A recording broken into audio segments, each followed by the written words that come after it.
I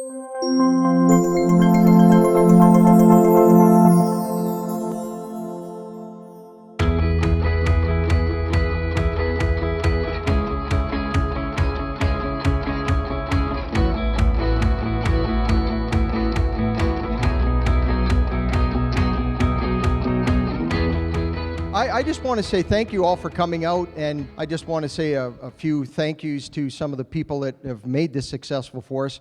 I think that some things I was mentioning to some of the people here today was that I think you need good people that are working for you, and I'd like to acknowledge our CFO here, Greg Nelson. I'd like to acknowledge some of the other guys that are our shop people that have not come back to the shop here yet. I also think that we need a good banking institution. I think we have that in service, tremendously supportive of what we've done in the last 20 years. I see that our accounting firm is represented here. I think that we need a good accounting, we need good legal advice, and we need good banking. And those are three key things that I really appreciate through the travel and our journeys of our businesses that we've had that opportunity to be able to have. I'd also like to thank Mayor Gerald Albers for coming out tonight. Thank you for joining us. Appreciate that. And so I just want to give you a little bit of a brief detail of a little scrawny, skinny kid that was born and raised in Lloydminister, and have just had the opportunity to have some cool things happen to me in my life, and some cool highlights along the way. And it may have not started out that way, but it's been good. It's been good now. So those have been some things that I want to share with you today. I was born and raised in Lloydminister, and my dad is here as well, and my mom is not. She's actually in the hospital at this time right now, but my mom and dad unfortunately separated when I was 7 years old, so that wasn't something that anybody wishes for as a child. But I have 5 other siblings. I have 2 sisters and 4 brothers. And my sister Tammy is here today, and plug out for Tammy. She's the executive director of the Libby Young Center here in town. So that's we've done some good stuff along the way. My daughter Hallie is here, who is from lived in Regina and lived in Montreal, and now is joining and working with my wife, and plans on opening up her own place here very soon. Very soon. Very soon. I'm tremendously biased, but we've been blessed with some very gifted daughters as well. Growing up with not a lot of money, there was times when you wanted some things. Anybody here had that opportunity where you didn't have any money, but they still wanted some things? Yeah, I hated that. I really did. I hated that. But at the same time, there were some lessons to be learned in that. And the lessons to be learned in that is that if you wanted something, how are you going to get it? The only way you're going to get it is to go get it. You didn't have any other choice. So you went out and you went after it and decided what you wanted to do. And I just remember as an entrepreneur back then, and my dad would probably remember this, and my mom especially, I remember my brother Dean and we would go out and shovel sidewalks for 10 and 15 cents and 25 cents if they were really thrifty or really a good place to go. For 25 cents, we'd shovel sidewalks, and so we'd make about $1.50 and come home on a Saturday and thought we were rolling in the dough. But I just remember even at that time, it was very satisfying knowing that people were willing to pay you for something that you were doing for them. And we actually ended up getting some regulars, and one of the ladies was Mrs. Shortell, who at that time, her husband owned the radio station and we'd go to her place all the time. She'd give us 50 cents to shovel the sidewalks. But even back then, I had paper routes. I washed dishes. Those are some things that I hadn't mentioned on here. But I remember washing dishes was one of the first jobs I had. Newspaper boy, minus 35. I walked from almost to Industrial Park all the way down to where Sellers RV and Boundary Ford every day to deliver papers when I was 12 and 14 years old. But I didn't know any different for like $20 a month for newspapers. You know, I thought that was $20,000 back then. But my grandmother was a lady that had always instilled in that with me many, many years ago, is that was keep working. And no matter what's going on in your life, if you always have a job and you're taking care of your family, there's something good to be said about that. And that stuck with me my whole life. The part that extended out from that was that not only are you being able to work for people, that you start realizing that if you're working for other people and they're doing well, is there some way that maybe you working for yourself can get you to do well? And so with that happening with me, I thought that it was time for me to start looking how I could extend out on that for myself. So at 16 years of age, I left home. That was a rule in my mom's house at that time, that after you're 16, you can do whatever you want. And my daughter says that sometimes. I said, "What are you doing today?" And she goes, "Whatever I want." And so it was just one of those things where at 16 years of age, I left home, got my own apartment, had a half-ton truck, and started working on the service rigs. And I don't know about you, but how many people here would let their kids go at 16 years of age on their own right now and let them go do what they wanted to do? I don't see any hands raised. That wasn't a fun thing, but it was something I knew I needed to do. And I knew that when I started working at these places that it was a good thing for me, and it was something that I could achieve while I was at those places. And I got promoted in a lot of different positions in a quite quick amount of time. I was working rigs in the oil patch, my own apartment, my own truck, my own cooking, and my own laundry. And I had a buddy that was with me for a little while, and he come and he thought he was going to kind of break away from the nest and come live with me for a little while. And I thought, yeah, that's all great and fine and dandy. And here, he'd go home every day and pick up his lunch to go to the rig. All his clothes he'd send home to his mom to wash. And I said, "Dude, all you're doing is staying overnight at my place. You're doing nothing else." So it was just like, when you really separate away, you separate away. I had a lot of words said to me about working and keeping a job from my grandmother, which I had mentioned. But I'd worked along the way with many people, and I just finally realized that I had worked in a couple of sales jobs along the way for different tool companies at the time. And I started realizing that maybe this was something that I could go out and decide if it was something I'd do for myself. And, here's just another injection on that. Anybody that wants to get into business, there's a couple of things, well, however you want to use these two words, you can. But when you get into business, there's going to be risk, and you're going to have faith. Now, for me, my faith is in what is above us here, in our Creator and our God. But at the same time, part of that is having faith in yourself. And the other part is don't anybody ever kid you that when you are doing what you are doing, that there's not risk. And I was just talking to Jerry today here. Jerry, there'll be risk. But that's okay. You have to decide if that risk is worth it to what you want to do. And so many times people get scared of risk, which is the part that stops them from doing something they need to be doing. And I tell people sometimes, I'm so far out in the boat on the water, I'll never get back to shore. And sometimes that's the place you need to be, so you can't come back to shore for safety.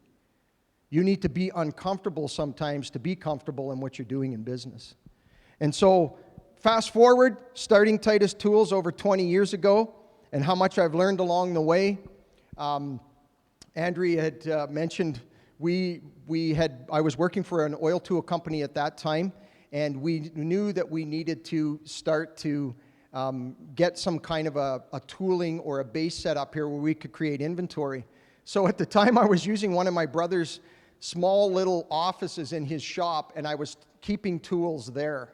Because when somebody would call in Macklin and we didn't have any other station set up, I would go and I would open up his office door and I would take tools out of there and I'd drive them down to Macklin or wherever we needed to go, Elk Point, Bonnyville. And that started to get a little bit monotonous, and we started realizing that if we brought a station into here that was representing the tools, that we would be able to get the service work, plus it would create more revenue for the company as well. So in 1997, we started Titus Tools. Strong like bull and smart like a tractor. That's where I probably started out with. But I knew that I had the skill and I had the knowledge of the tools. But from a business sense, I have never taken any training. I'm a high school dropout. I only have about part of grade 11. So don't let anybody tell you that education is not power. It is. But the School of Common Senseology has some stuff to be said about that as well. And that's the school of where I attended. And along the way, you try to get through that stuff and decide what you're going to learn and start to take away from those things in business to get you to where you need to be. And so in 1997, we knew that that was something that we wanted to do. And so Coreen and I decided, I was still working for the company, but we also could set up a depot, and Titus Tools was started. And Titus is actually a word from the Bible, of course, but it's also a word translated in Roman for honor and integrity. And the reason why we started Titus, for one reason as well, and when you're in business, get yourself something behind that business that you can give back to. That's important. People say, well, I'm going to get into business to make money. If all you're doing in business to make money, I want to tell you that that's not where you need to be in everything. You need to be able to give back something. If anybody's seen our mission statement when they walk by, that's right behind us as you walk into our offices and come in, you'll see some things in there. We want to provide great product, but we also want to make a difference on the earth while we're here with our businesses. I think that's important as well. So get behind that somehow when you're going to do business or starting business or in business. You should be giving back something from your business to something that's a good cause. So in those 20 years, I've learned a lot of stuff along the way. Making better choices and decisions and finding solutions a lot better is a big part of what we've learned now. How many people are here in business? How many people are better at business now than they were 20 years ago? Or even 5 years ago? How about even 2 years ago? How about even a year ago? You never stop learning. You never stop learning because there's always something that you've not perfected or something you could get better at. One of the things is that anybody that's in business is probably dealing with people. And there's some of them have been with me a long time, and you try to get better at what you do with people. And start paying attention more to the people and make sure that the people that are working for you, that you pay attention to them and you give back to them as well. That's part of having a good company. Which leads me into the short presentation that I have in 3 parts. And those 3 parts are, as Eric likes to call it, deliberate, diligence, and destination. And so part of that is that I always use the word deliberate. If you are going to deliberately go after something that is deliberately on your mind that you want to deliberately achieve, are you going to be probably deliberately getting there? Yes, you are. And that's a line that I've come up with from I don't know how many years ago, but when we start to look at things deliberately, we wonder why there's a deliberate outcome. And I think that that's something that we can concentrate on as business owners, is that as we keep doing those things deliberately, we wonder why there's a deliberate outcome to them. And that could be in a good way, but it also could be in a bad way. So depending on how you're putting your energy toward that deliberate in a good way, something good could come out of that. But if you're doing something that's deliberately bad or wrong, you wonder why there's a deliberate consequence to it. And let's just even use that. Deliberate good way is going to be a deliberate consequence. Deliberate bad way is probably going to be a deliberate bad consequence. Would we agree with that? Of course. So, deliberate, intentional about what you want and go after it. Then identify the steps needed to do that. So, I want to talk to you momentarily here about being deliberate. This fellow was born in Brantford, Ontario, and was skating at the age of 2 years old. When he was 6, his father could not find a league for him to play in. So he finally got a tryout with the 10-year-old kids and made the team at 6 years of age. He scored 1 goal that year. 1 goal. But he was deliberately wanting to play. His father told him, keep practicing and you're going to have a room full of trophies. And we are not going to have enough room for all of them. Over the next 3 years, he scored 27 goals only. Then the next year, 104. Then the next year, 196. This boy was 4 foot 4 inches tall and 11 years old, scored 378 goals in 69 games. Wow. He won the scoring race that year by 238 goals. On Saturdays and Sundays, this boy would be at the rink at 7 a.m. till 7 p.m. When the other people were going out to the movies, this boy was out skating through pylons to practice stick handling and shooting pucks until it was too dark to see even where he was shooting the puck at. Of course, you guys know I'm talking about Wayne Gretzky, who, by the way, was an A student in school. So you can see how much time it really takes to become great at something. Diligence. I believe that time deposited decides how great you want to be. We all hear about golf. I love to golf, but I hear this over and over again. Would you play better if you had more time? Think about that once. There was a guy that hit a lot of golf balls and was hitting 14 hours of golf balls, hitting golf balls a day. Tiger Woods. And let me tell you what the experts today say. This is where my high school education comes in real handy. Psychologists studying experts in exceptional performance that found that it's not really about talent. It's about practice. It's about diligence. The athletes and great chess players we admire have practiced for around 10,000 hours over a 10-year period. So that's just 3 hours of practice per day. Diligence. So if you want to be exceptional, just start practicing, step out of your comfort zone, and deliberately improve your skills. I'm even going to say that about me being a husband. I should start deliberately practicing 3 hours a day to be even better as a husband than what I am. Diligence. What do we do with these things that deliberate does to pertain to our vision? Every person that was ever out 14 hours a day and 10 hours a day all say the same thing. I did it because of what I knew I was going to be or achieve someday. Then there must be some good reason to be diligent. Diligent, deliberate, diligent, staying on task. Diligent means staying on task and waking up every day and sticking to your desires of business. Breaking bad habits and staying away from them. One of the greatest dangers we do as we are in business or try to go after business is we get into habit. Back into habit. Habit about thinking of things that we can't do anymore. Habit about the way we may eat. Habit about the way we go about our day. Habit about the things that we think we should be doing and we don't. And I put here, New Year's resolutions, ? We're always good for the month of January. And then what happens after that? February comes, as Peter says. And what is the first thing we do? One of the first things we do, we get back into habit. And we go back to the same things that we do. Routine and habit are two different things. Routine is about keeping yourself deliberate and diligent. Habit is about stuff that you probably shouldn't be doing that is stopping you from getting where you should be. Habit. Destination. A place where you have successfully traveled to that you may want to visit.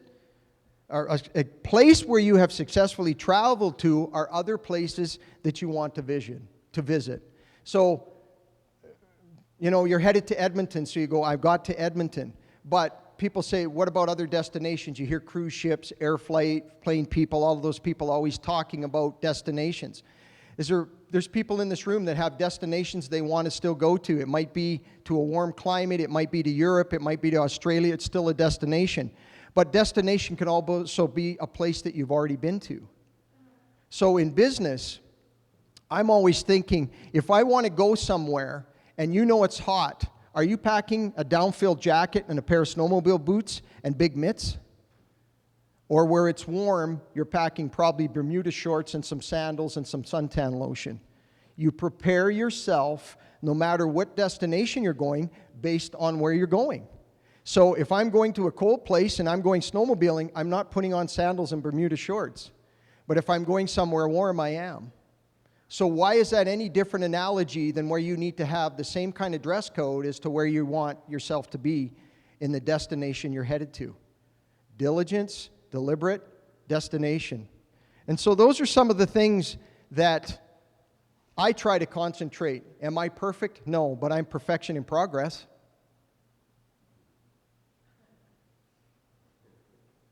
I'm perfection in progress. Successful setbacks or successful failures. Okay, I'm finished. Thank you. Successful setbacks or successful failures. Can you have a successful setback? Can you have a successful failure? People think that there's not reality in that. But let's go to a true success, a true failure. We started Titus Tools all over again, and this isn't something that I've shared with a lot of people, but it's appropriate timing. When we first started Titus Tool, within 6 months, we had a partnership breakup of the company. And that was very hard, and it was friends of ours, and we had to decide who's going to take it over. We took all the money we had invested, and this is a very important part of what happened. We had all the money invested. We'd put all the money in, our share, our time, and everything, and we walked away from it and said to that partnership, you guys can have it. We will start and do whatever we are supposed to be doing somewhere else. Because I want to go step into what vision is. Vision is that no matter where you are, they say that 80% of all instant millionaires are broke within the first 2 years. Why? No vision. But you can take somebody and take everything away from him, drop him in the middle of the Sahara Desert with one drop of water, and he'll come back out there and he'll be good again. Because he knows where he's still going to head when he gets out of there. And that's what we knew. That if this isn't what we're supposed to be doing, we'll find something else. We'll figure it out. And so in all of that, those people didn't know what they wanted to do with the company because it was almost on a short notice. We said, you guys feel this way, we'll let you take it all. All our money, everything invested, just take it. And they were shocked. And they didn't know what to do. So they handed the company over to us. And we've had it since 1997, and all of this time of 20 years later, and we're still here, and we're going to keep doing what we do, and we're going to keep progressing, and we're going to keep doing stuff. Don't be shy to think big and start small. Don't be shy of doing that. $15,000 overdraft is smaller than small. That's actually negative, isn't it? That's under small. That's like, it's like under net. It's like, you didn't even start in the positive. You started in the negative. Service Credit Union, by the way, likes all positive. They don't like any negative. So a true failure is something you never learn from. So when you fail and you don't learn, that's a failure.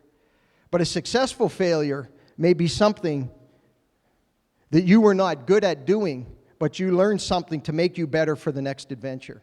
Is that a successful failure? That would be to me. Because then I could say to myself, I failed at that. Or it didn't work out for me. As Thomas Edison says, I never failed at anything. It took me 10,000 tries to make a light bulb.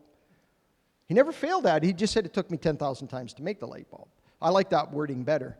But if you cannot succeed in some of the things that you've done in business and still learn from it, we had a coil tubing company, and Service Credit Union was right there beside us. That company is still going today.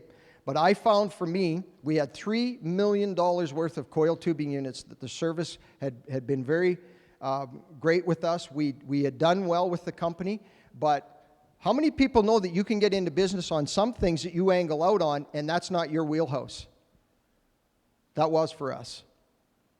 And equipment and having rig guys running around the country doing those things was not my wheelhouse. And we reeled back in. And Greg's laughing because we both still have some hair. And one of those things is that when we learned from that I would call it a setback or however you want to word that, one of the things we realized is saying that wasn't my wheelhouse, managing those kind of people. In 6 years, I learned more in 6 years than he did in 20 with Titus. That's where that knowledge came back, or that made it better for us. We reeled back. We sold off the company to our employees who still have the company going right now, Conquest Coil Tubing. And in 2 to 3 short years, we were making more money with one company focusing in on that than we were with both companies combined. Not only that, joy of life was so much better too. Pros of coil tubing and venture: great money, profit when busy.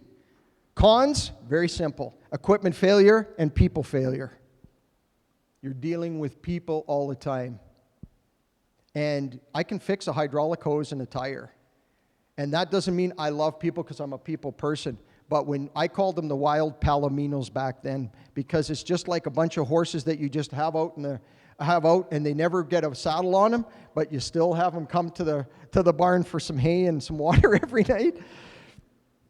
They might, if they were here today, they might think differently, but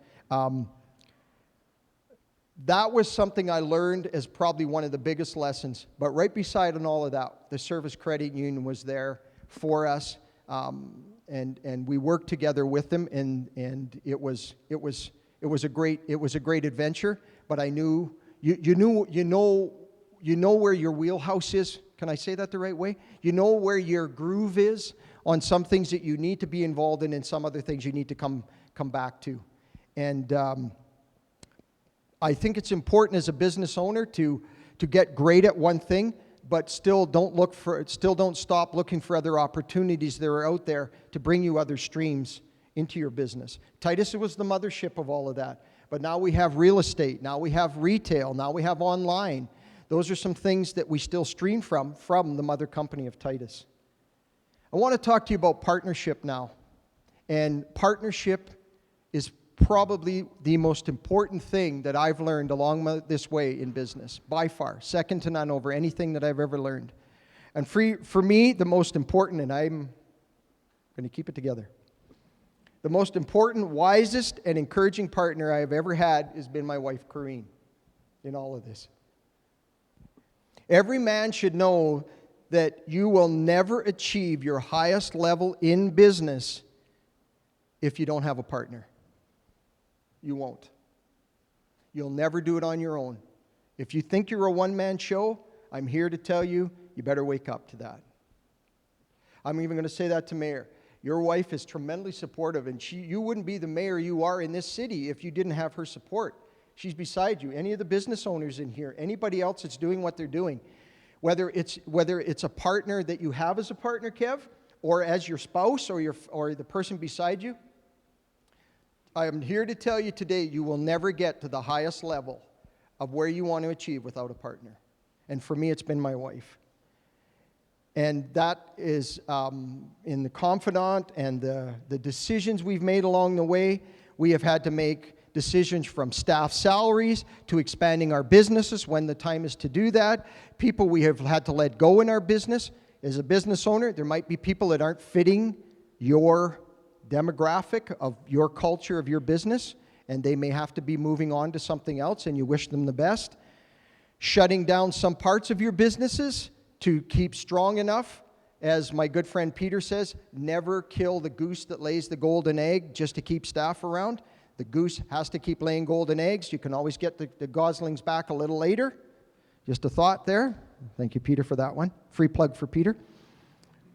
How to manage our finances is part of that with Coreen. Legal advice.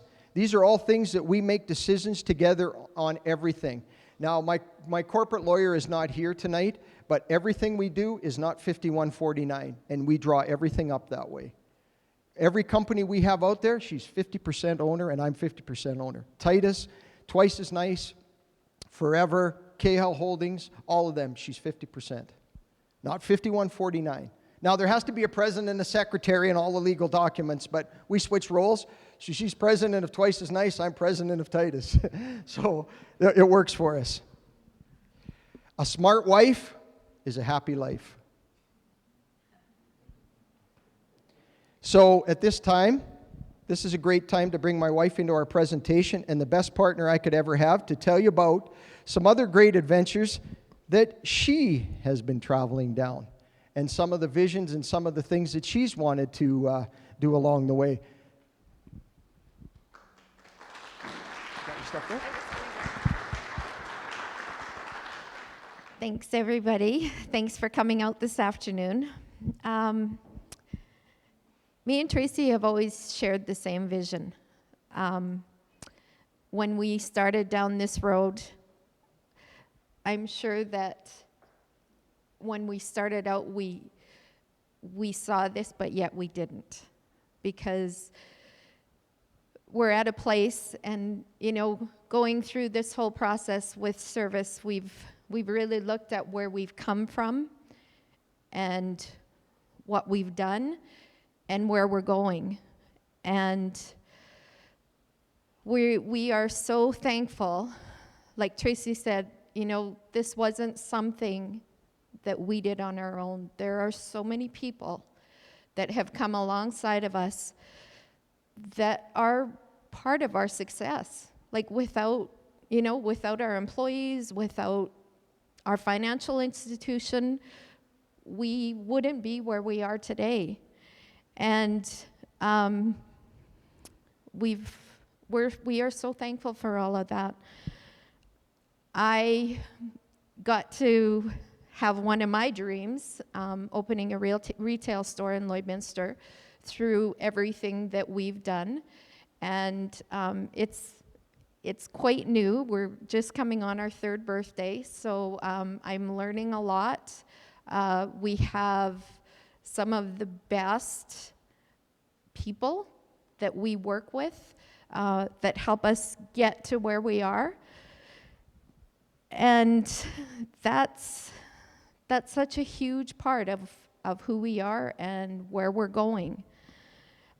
Like I said, we're still pretty new, so we're still dreaming a lot. We're planning on where we're going to go next.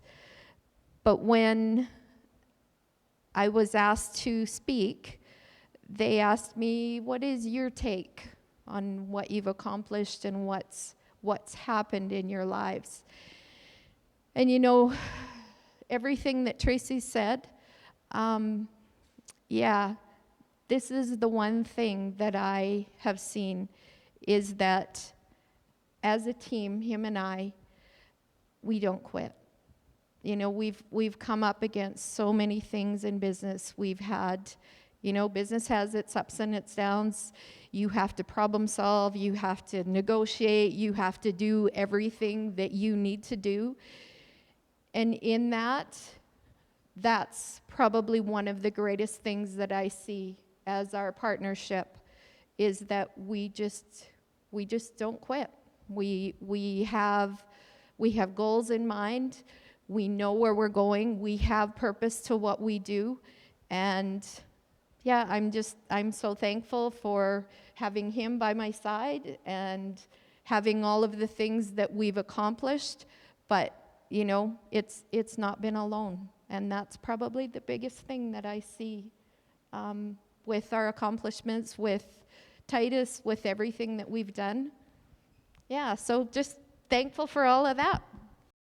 One of the things as you get going in business for a long period of time, there's things when your wife is beside you all the way. I mean, Coreen used to do the accounting and do the books and whatever else needed to be done. The girls would come down sometimes at the shop. I mean, she's been tremendously supportive of the stuff that we've adventured out on. And this is just coming up for me to say, is that sometimes in business, it doesn't necessarily have to be the thing you're most passionate about. It could be something that gets you in business to get you into something that you're passionate about. Does that make sense to everybody? So for us, it was tools. It was oil that got her in the long run. I love clothes. I love watches, which has got us an opportunity to start some online clothing for us now. And that's been a real passion of mine. But it didn't start off in clothing. It started off in tools. It didn't start off in real estate. It started off in tools. It didn't start off of having a beautiful store and what she has for ladies' clothing in there. It started off in tools. But it got us the opportunities to get to those places of stuff that we're passionate about later on in life. So sometimes those are good business tips as well. Well, I'm just going to go into this because I just love it. And for some people, that might be sleeping on the couch eating a lot of Ichiban noodles for a while until you get to that place. But I said this, I think it was last night. I said, but now all of a sudden you're married and you got a baby. All of a sudden, wanting to go down that certain career, you might have to go out and get a job until you can get to the place where you can start to do that in business and have your family join alongside of you. This was something that I think is important as business owners to say, where are we and where are we now? And always look at how far you have come and be excited about that instead of being disappointed on where you should be. Can I say that again? Always be excited about where you've gotten to, and don't be so not excited or unhappy about where you haven't gotten to yet. That will come, and that will, because we're always doing that. I mean, there's not probably a couple of days goes by that we're not always thinking about what else we should be doing all the time. about what else we could be doing about the store, or about what else we could be trying out here, or whatever, or is there something else we should be doing? And you question yourself. But man, oh man, if you want to know where you are, where you were to where you have come, just go and take out some old picture albums. Okay, that's, for most people, that might be a pretty good exercise. That's all good.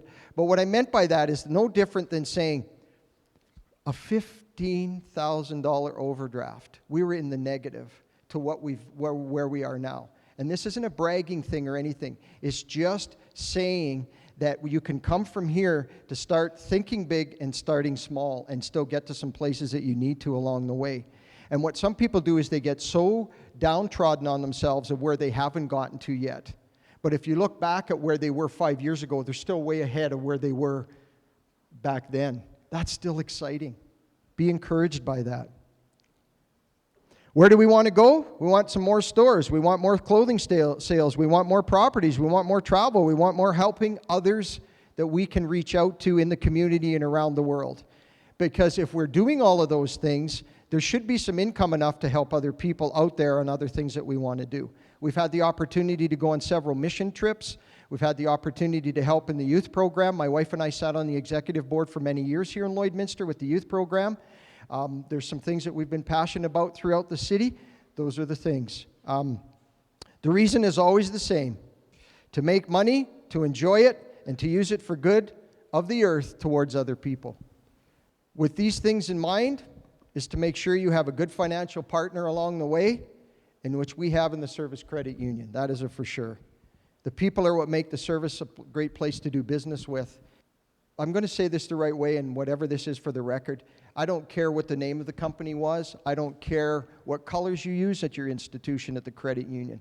It's always been to me about the people that have taken care of us there. And that's true sincerity coming from me. The reason why I've been at the service as long as I have, and I've said this to several people, from the tellers that know me, to the people that come in and take care of our stuff, to the people that help us with our lending, and that is the culture that comes out of that. But they've created a culture there of great people. You feel like you're going in and you're visiting friends in Service Credit Union. That is honest truth. They're good people there, and they're a hometown crowd, and I appreciate them for that reason. And so we still have lots of business to do with the Service Credit Union. I thank you so much for coming out. Coreen thanks you as well, and we just appreciate. Can we have a round of applause for the Rolling Greens people here today?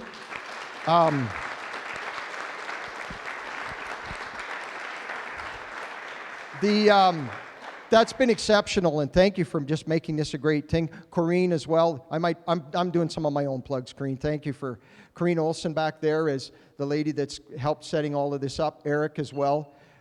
Thank you for the and the footage and the video, and Eric and I have got to know each other along the way through all of this, and I hope I'm not leaving anybody out, but there's just some great people that are in the room that have helped us along the way, and we just appreciate it, and we're not going to stop. I don't know what the words to use when people say retired. I'll never use that word retire. I just might be doing something different, and we're just passionate about that stuff, and we thank you for listening to us today and appreciating joining us here today. We thank you for that.